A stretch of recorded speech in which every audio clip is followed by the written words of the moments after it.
out the point ZL, then we move in the clockwise direction. Let us move in the anti-clockwise direction. So this is an alternative design. So one design we saw for matching using lumped elements. We look at the alternative design for matching using lumped elements. First is we obtain ZL. ZL is equal to capital ZL by Z0, that is 0.2 plus J 0.2. And locate the constant R circle with R is equal to 0.2 as in the previous case. Then locate the arc with X is equal to 0.2. Then locate ZL on the chart at the crossing point of R is equal to 0.2 and X is equal to 0.2. So that is ZL. So we find out ZL. Then from ZL, move in the anti-clockwise direction along the R is equal to 0.2 circle to find ZL and Z2, point Z2 on the E is equal to 1 circle. Find the value of Z2. Z2 will be, if we are moving in the anti-clockwise direction, we will reach this on the lower half. Since we are on the lower half, it will be 0.2 minus J 0.4. So Z2 is equal to 0.2 minus J 0.4. So it indicates that a change in impedance with constant resistance and varying reactance. Okay, and since we are moving along the constant R is equal to 2 circle, so constant resistance, but reactance is varying. Now, additive reactance is equivalent to a series connection. That we know. Additive reactance is equivalent to a series connection. Negative value of reactance, here we have seen a negative value of reactance, minus J 0.4. So, negative value of reactance corresponds to a capacitive element with minus J Xc is equal to minus J 0.4 minus of J 0.2. So that will give us minus J 0.6. So that is the value of the capacitance. And capacitive impedance is minus 0.6. So that much we have to add in series. So we have the capacitor in series. Earlier we had an inductor in series. Here we have the capacitor in series. Then so from Z2 move to Y2 as in the previous case. Here also from Z2 we will move to Y2 by moving to connecting a straight line through the center of the chart. So extend the straight line from Z2, draw a straight line through center of the chart to meet R is equal to 1 circle. So wherever it meets R is equal to 1 circle, that point is Y2. Then find out the value of Y2. That we can do. Y2 will be on the R is equal to 1 circle. Therefore, the resistance value will be 1 plus find out what is the other value, reactance value. That will be on the upper half. So it will be positive. So it is 1 plus J2. So find out this. Find the value of Y2. Y2 is admittance. This because this is the reflection of Z2. So Y2 is admittance, that we know. From Y2 again now move along R is equal to 1 circle to Z0 for the matching point. Z0 is the matching point. So from Y2 move along the R is equal to 1 circle, reach Z0. In this movement, this indicates an additive change in admittance. Additive change in admittance means it is a parallel connection. So additive admittance indicates shunt or parallel susceptance.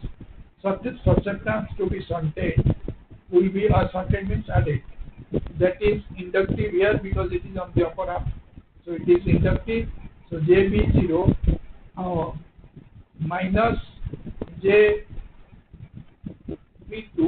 is equal to J0, B0 is equal to 0. that is 0. Then minus B2 is equal to J2, so that is equal to minus J2. So susceptance to be shunted is minus J2. And since we know that, now we can find out what is minus J by omega C, that is equal to minus J 0.6 into 25. 25 is the characteristic impedance, remember. 25 is the characteristic impedance of output impedance of the amplifier. So that is 25. So multiply that. Minus J06 into 25, that is equal to minus J15 ohm. And minus J by omega C is equal to minus J15 ohm. Similarly, minus J by omega L, minus J omega L is equal to minus J by minus J2 by 25, that is equal to minus J 0.08 ohm. Now the circuit you can see here, we have the load. It is connected with a series capacitance followed by a parallel inductance. Now at 2 gigahertz, find out what is C and what is L. These two you can. So there are two possible solutions to this problem. One solution is a series resistance followed by a parallel capacitance. Now series resistance followed by a parallel capacitance is equivalent to a low pass filter. Right, series resistance followed by a parallel capacitance is equivalent to a low pass filter. Why it is equivalent to a low pass filter? Low pass filter, it passes the lower frequency and obstructs the higher frequency. So let us consider the lower frequency. Lowest frequency is 0, so let us consider the lower frequency. If lowest frequency we consider 0, J omega L, lower frequency omega is equal to 0, J omega L is equal to 0. So the series inductance is a short circuit. At the lowest frequency, series inductance is a short circuit. Then parallel capacitance, 1 by omega C, or J by minus J by omega C, or 1 by J omega C. Omega is equal to 0, 1 by omega C is infinity. So that is effectively an open circuit. So along the capacitance there is no path, it is open circuit, and no current path. Along the inductance the current path is there, so current passes through the inductance. So as you keep on moving, depending on what frequency we are using, this capacitance will offer a high impedance, the inductance will offer a low impedance, therefore it will pass the lower frequency and stop the higher frequency. Then this low pass filter is actually an integrator. When you will read about operational amplifier, you will read about integrator. This is basically an integrator. This integration, when you do integration is basically smoothing. So it smoothens the signal. Whatever signal is there, that will be smoothed out. So since we are smoothing it, it is smoothed out. So the noise will be smoothed out. So there will be lower noise. So LPF, low pass filter, is equivalent to an integrator. It integrates and smoothes the signal. Since it integrates and smoothes the signal, therefore noise will be smoothed out. So we will have lower noise. Now suppose we go to the second circuit. In the second circuit we have a capacitor in series, inductor in parallel. Now if I use omega is equal to 0, 1 by J omega C is infinity, capacitance will be infinity, which means that will be an open circuit. No current will come to the load. Everything will be shunted through the inductor. So low frequency will not pass through that. It will only pass high frequency. At high frequency, J omega L, omega is high, J omega L is high. So that will give you a high impedance. So that will be like an open circuit. 1 by J omega C, omega is low, high. 1 by J omega C will be low. So that will give us a lower impedance. So that will give us a proper like a short circuit. So that will be a high pass filter. a high pass filter is a differentiator. Low pass filter is integrator, high pass filter is a differentiator. This differentiates the signal. Differentiates means it breaks the signal.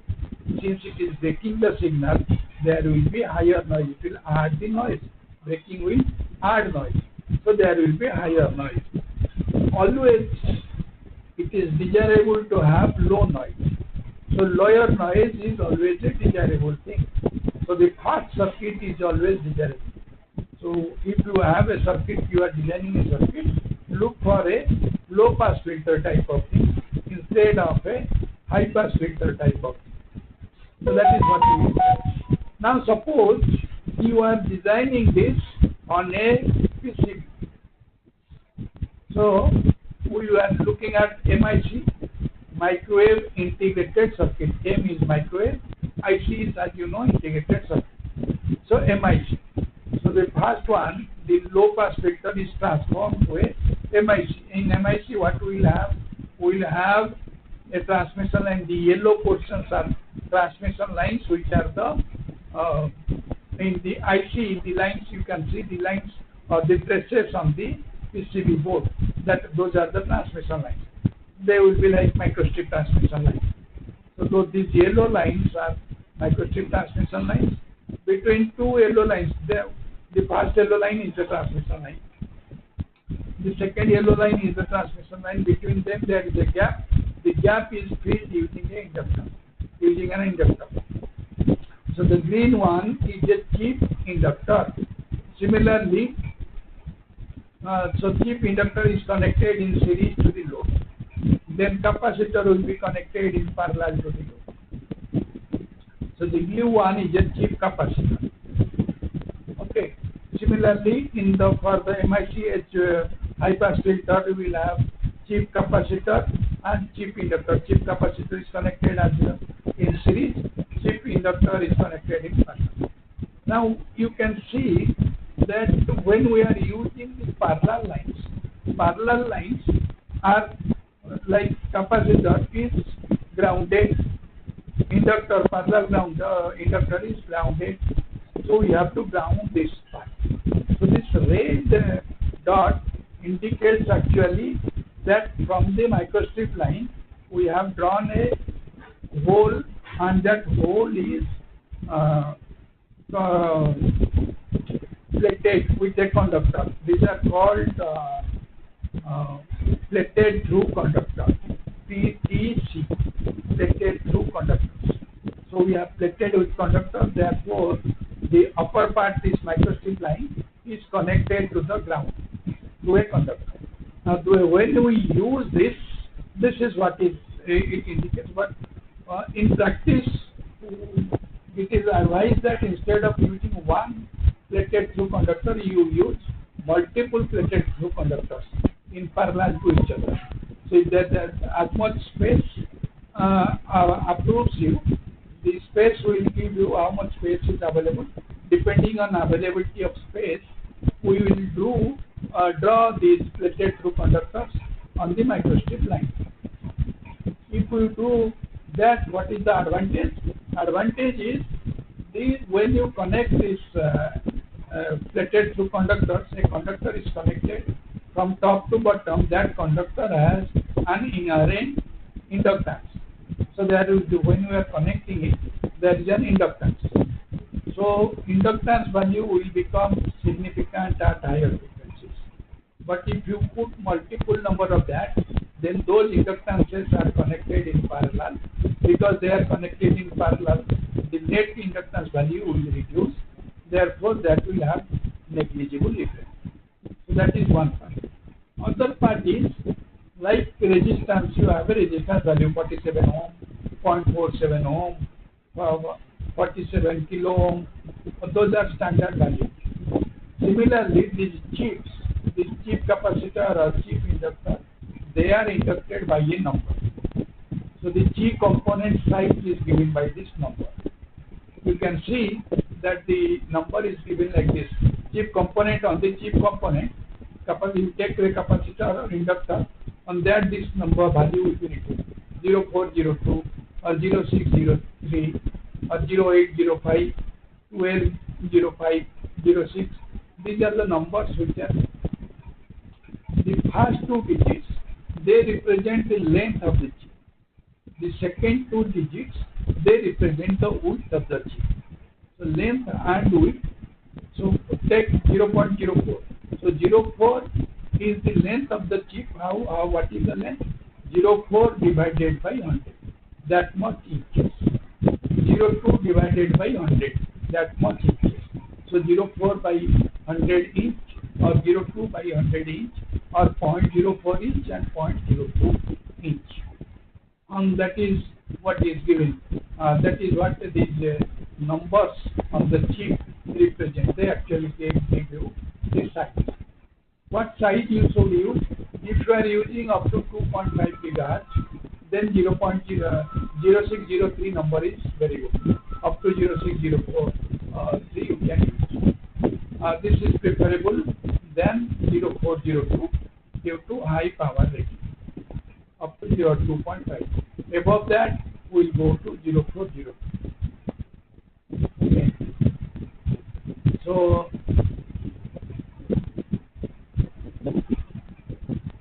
this is another problem which you have to solve. Match ZL is equal to 200 minus J60 ohm to Z0 is equal to 100 ohm. So Z0 is given 100 ohm, ZL is given 200 minus J60 ohm. You have to do the matching. How will you do the matching? First, obtain ZL, small ZL, which is capital ZL by Z0. That will be equal to 2 minus J06. Then locate the constant R circle, which R is equal to 2. Locate the constant R, X is equal to minus 0.6. Then locate ZL on the chart. You can locate the ZL. ZL will be the crossing point of R is equal to 2 and X is equal to minus 0.6.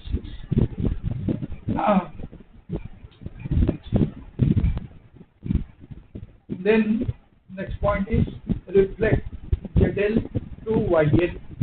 Now in the previous case we saw that ZL was in the G is equal to 1 circle. Now ZL is in the G, R is equal to 1 circle. This is the difference. So since that was in G is equal to 1 circle, if it is not in the G is equal to 1 circle, then this is the technique that you have to do. So ZL, you reflect that to YL, then you follow the same principle. Now find value of YL. YL is equal to 0.46 plus J 0.14. Now we have found out YL. Then we will follow the same principle as in the previous case. Follow the constant and move from YL to Y1 on R is equal to 0.46 circle to meet G is equal to 1 circle and Y1 is equal to 0.5. So Y1 is equal to 0.46 minus J 0.5. Then on transformation of this YL to Y1 is an additive change in admittance. Transformation occurs in upper half, so element required is capacitive. Why capacitive in the upper half? Why it is capacitive? Because it is admittance, not the reactance, not the impedance. If it is admittance, it will be capacitive. If it is impedance, it will be inductive. Here it is admittance, so it is capacitive. Remember this. Then additive admittance transformation indicates shunted or parallel element. So this element will be parallel. Value of shunted element is, then you can find out B is equal to 0.5 minus J 0.14. That will be J 0.360. So omega C, from this you will find out omega C is equal to 0.36 divided by 100, which is equal to 0.0036.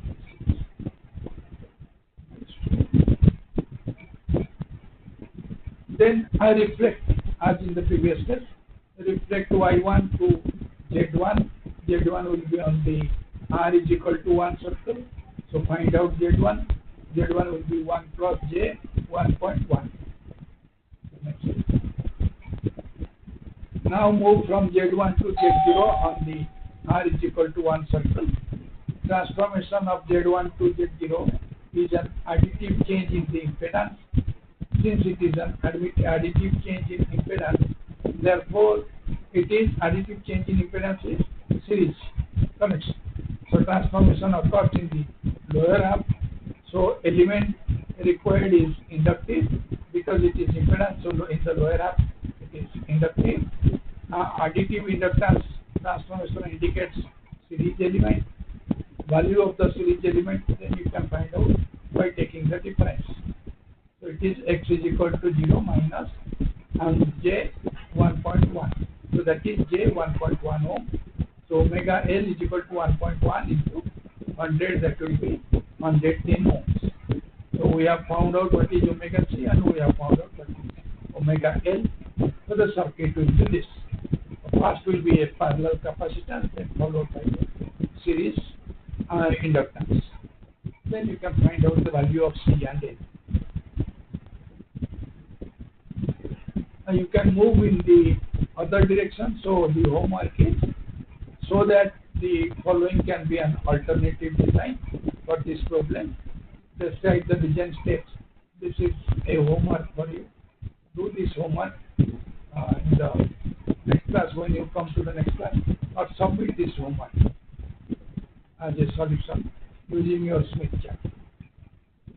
With this, we'll come to the end of today's class. Next class is important. Single stop matching, we'll do the distributed matching. Long element matching we have completed. Distributed matching we'll take up in the next class. We'll start with single stop matching, then we'll go to double stop matching, and that will complete our discussion on transmission line. Now if you have any questions, you can tell me. Otherwise we can discuss the